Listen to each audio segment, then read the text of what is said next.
In the Walton Season 1, Episode 12, The Spirit. The mountain is blanketed in anticipation. Christmas is near. The air is cold, and hope flickers like candlelight in the gathering dark of wartime 1934. But this year, something or someone new stirs in the woods, a stranger, weary and wary, whose quiet presence begins to ripple through the community, not with threat, but with a profound, unspoken yearning for belonging. It starts with smoke, a campfire glimpsed by Ben and Cindy, noticed by Ike at his store, puzzling and faint, like a question mark against the twilight sky. As preparations for Christmas unfold, the girls unpacking fragile ornaments, Rose hanging laundry, Corabeth fervently choreographing the church pageant. A subtle pattern emerges. Small thefts, not of greed, but of need.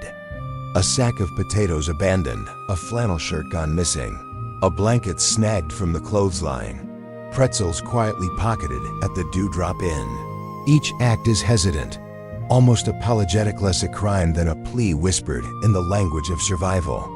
At the heart of it all is Jeffrey, the youngest Walton, still tender with the sweetness of childhood belief. When he meets the stranger in the woods, there's no fear, only curiosity, trust, and the innocent generosity only a child can offer. They play catch.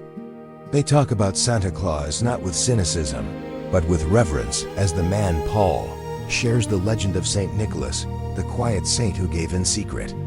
Jeffrey, wide-eyed, asks if Paul will be his secret friend, and in that simple request, a bridge is built across loneliness and suspicion. The adults understandably cautious piece together the puzzle. Jim Bob recognizes his stolen shirt. John and the men confer at the mill, weighing duty against compassion.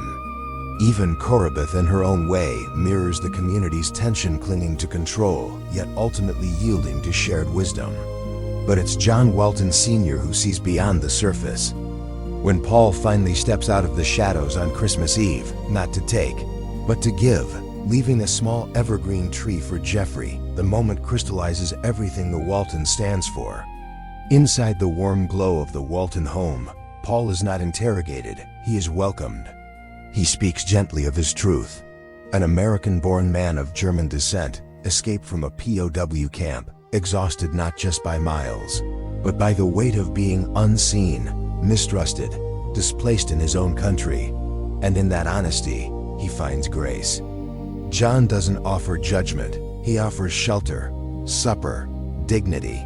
And in one of the series' most tender gestures, Jeffrey is given a puppy nick for St. Nicholas fulfilling his wish, yes, but also honoring the spirit Paul carried. The spirit of quiet giving, of hope restored, of light offered freely in the darkest season. The spirit isn't about grand revelations or dramatic rescues.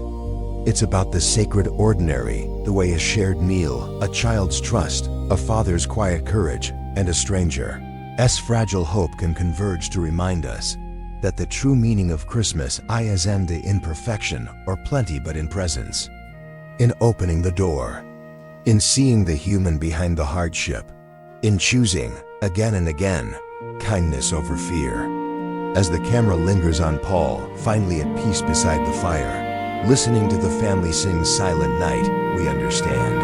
The greatest gift Jeffrey received wasn't the dog, or the whistle carved from wood, but the living proof that love, when offered without condition, has the power to heal, to restore, and to bring even the loneliest soul home just in time for Christmas.